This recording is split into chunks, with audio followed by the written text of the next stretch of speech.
What's up fams, Undies here from Allclouded, and in today's video we're looking at the ban of vaping in public places. So today's video was inspired by recent events that you may have read the headlines of. Wanganui bans vaping in public places. But what really got me thinking was when I watched a live presentation to the Auckland Council. So first we have to look into the ban of vaping in public places before we move into the other areas of this video, but most importantly our etiquette in our community. Now I need everybody watching this video to have a completely open mind about this topic. In order for us to understand what's going on, we need to put ourselves in the shoes of the New Zealand public, but most importantly, we need to put ourselves in the shoes of non-smokers before we put ourselves in the shoes of non-vapers. So the ban on vaping in public. This right here is typically clickbait. What they're actually meaning is including vaping in the Smoke-Free Environments Act. So if you're not familiar with the Smoke-Free Environments Act, you're no doubt familiar with the restrictions on smoking that's everywhere, such as no smoking in bars, restaurants, schools and so on. We all agree that the movement on secondhand smoke's been a huge step for New Zealand. I basically know no one that smokes inside their house anymore, and especially if they have kids. So the Smoke-Free Environments Act has done two major things. One being safeguarding others to the damage of secondhand smoke, and two being the consideration of others around us. Think about that for a second. It's now commonplace to have smoke-free maraes in households because it's not about the smoker, it's the consideration of others.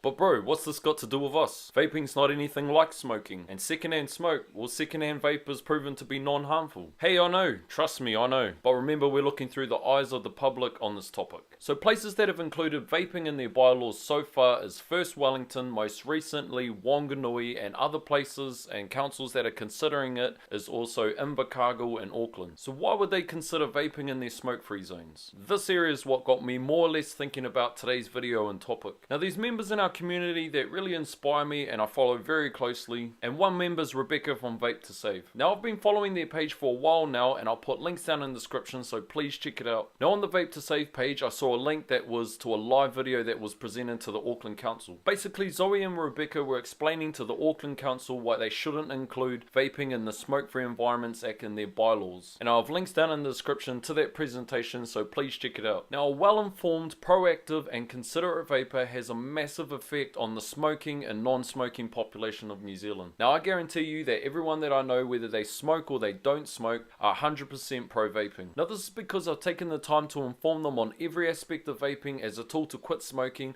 and also as a sensation device. Another area to look at is what's considered as a public area and also the public's view on vaping. So public places that could include vaping in smoke and vape-free zones are obvious places like schools, kids' playgrounds, indoor restaurants and bars and pubs. To me, these are a no-brainer. Keep it away from kids and keep it away from confined places out of courtesy to others. Places that do concern me though are beaches, rivers and parks. Now these areas are a lot more open and I should have the freedom to use my device as it's not an enclosed area and it's not affecting anybody around me.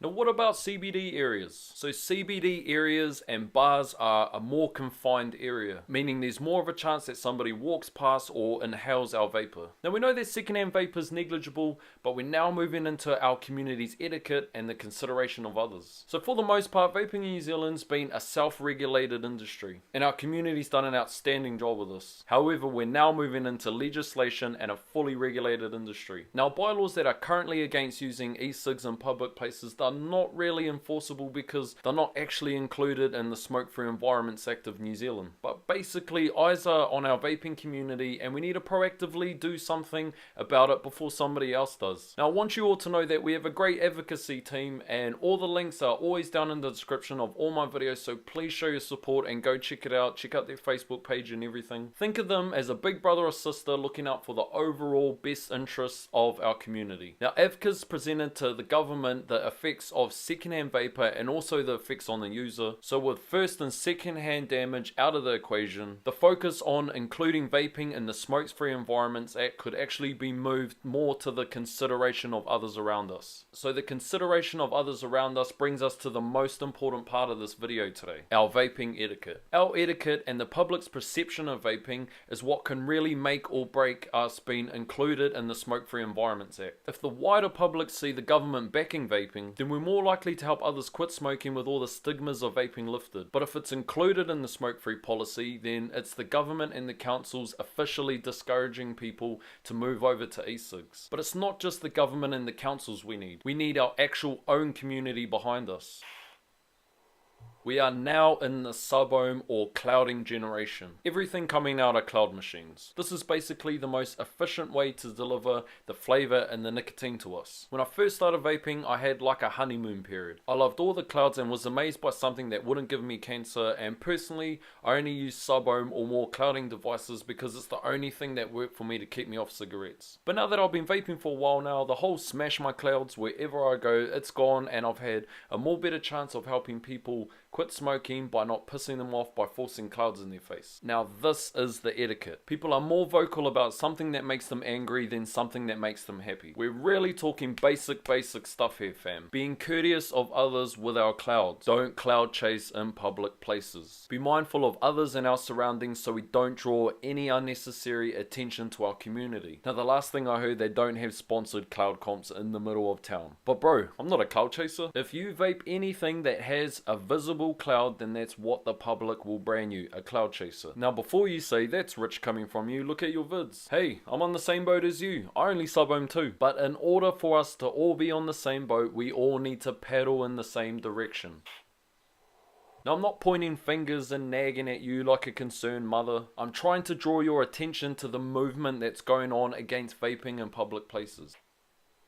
Now a perfect example is boy races. Now the scene exploded when new cars hit the market and they were easily modified, and it gave the opportunity for a minority of people to absolutely destroy the car industry in New Zealand. Now it wasn't the cars causing the issue, it was all down to the owners. The same thing applies with clouding in public. For the most part it seems to be the new vapors or just idiots that don't give a stuff about anyone. There tends to be a check out my stuff and I'm gonna cloud comp wherever I go. But then as the honeymoon period's over and the novelty's worn off, then a bit more common sense comes into play. Now when it comes to CBD areas, I believe that vaping should not be included in any bylaws or legislation. It's counterintuitive to what we're trying to actually achieve here. First saying smoking's not allowed and then saying vaping's not allowed, they're basically putting us in the same category as combustible tobacco. And this can potentially cause new vapors to relapse by putting them in designated smoking zones. Now from a public's perception, all they know is what they hear and see. If you're in pubs or restaurants, smoking zones, don't piss off the smokers. Be approachable. Don't be intimidating by looking like a fog machine. You'll tend to find that people are more curious about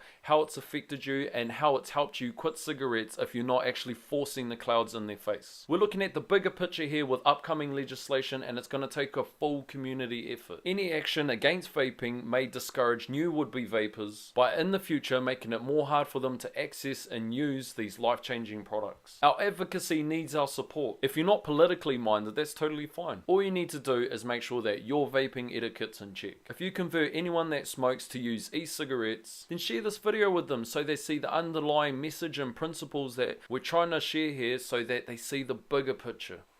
So please show your support for this video on our vaping etiquette. Don't forget to like and comment so that we can show our councils and our governments that we're all on the same page. Support our advocacy with the links down in the description. Be mindful of others when you're using your devices in public places so that we don't draw any unnecessary attention to our community. And when it's not affecting others, keep it cloudy, fam.